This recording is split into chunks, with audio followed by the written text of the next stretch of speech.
Os métodos diretos, método Callan, método DLL, método Spoken, os métodos diretos, eles têm como base principal a revisão espaçada. Mas até onde eu vou com o New Work e até onde eu vou com a revisão? Qual que é o New Work e qual que é a revisão?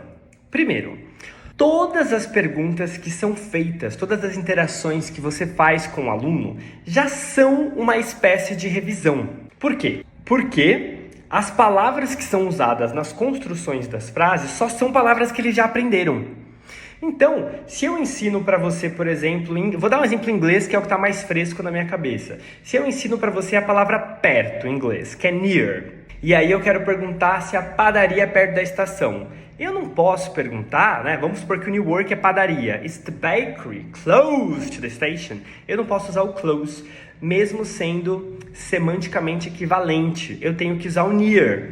Então, nesse método, a cada capítulo que é escrito, a pessoa que escreve, ela tem um banco de dados que ela vai ver as palavras que já foram usadas para poder fazer as perguntas. Então, se eu ensinei padaria, que é bakery, sei lá, em francês, boulangerie, ela quer treinar essa palavra, mas ela só vai poder criar frases e perguntas para o aluno com palavras que já existam nesse banco de dados.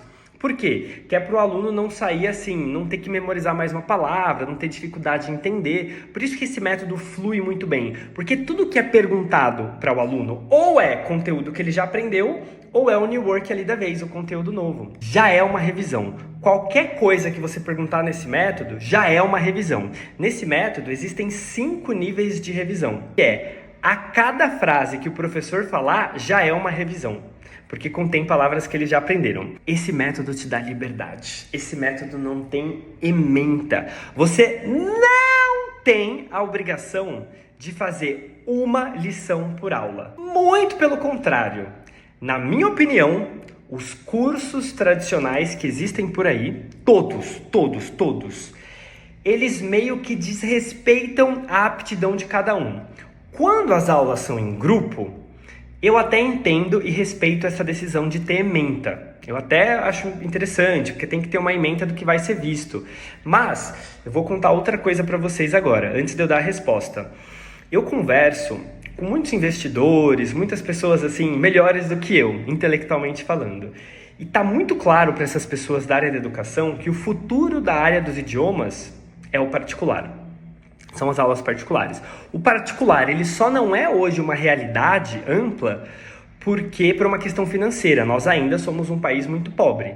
Mas isso está mudando, né? O Brasil está cada vez mais em ascensão. Você olha a quantidade de miseráveis e milionários que tinha em 1990, hoje você tem muito menos miseráveis e muito mais milionários, né? Então a questão financeira, ela melhora. O Brasil é um país emergente, está cada vez melhorando. E o futuro, eu não sei que futuro é esse, se é daqui 5 anos, 10 anos ou 20 anos. Mas aula de idioma é igual personal trainer. Escuta o que eu vou falar para vocês. Escuta que isso aqui vai valer ou daqui 5 anos ou daqui 20, mas vai valer.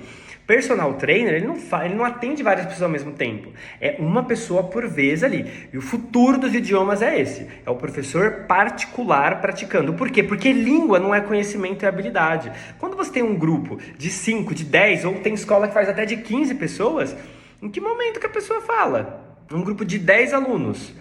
Né? Vamos supor que são 60 minutos de aula, o professor tem que falar, o professor fala 30, sobra 30 para o aluno falar. Divide 30 minutos por 10 alunos, 3 minutos, o aluno passa 1 hora para ele praticar a motricidade dele por 3 minutos.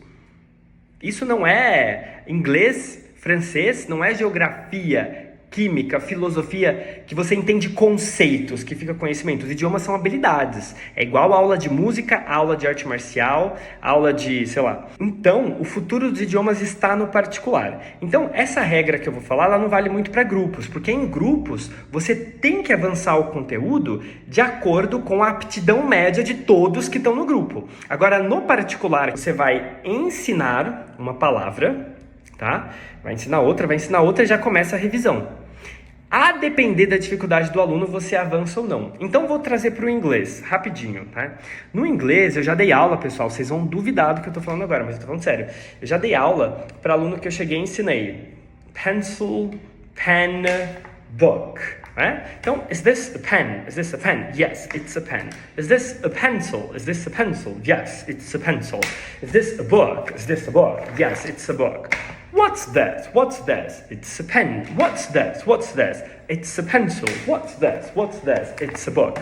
Isso foi a aula inteira. Ou seja, o aluno aprendeu a estrutura is this a, aprendeu a estrutura what's this e aprendeu a falar lápis, caneta e livro. A capacidade cognitiva dele era muito baixa para idioma. Era um idoso, bem idoso mesmo, assim, uns 80 anos, uma pessoa que realmente já não... Não que idoso tenha dificuldade cognitiva, mas esse em especial tinha. A aula só ficou nisso. Então, assim, 50 minutos dedicados a aprender lápis, caneta e livro. A aula foi muito produtiva? Qualitativamente, sim. Eu garanto para vocês que se eu tivesse ensinado 10 objetos... Livro, caneta, lápis, cadeira, mesa, teto, luz, lâmpada, cortina, porta, janela.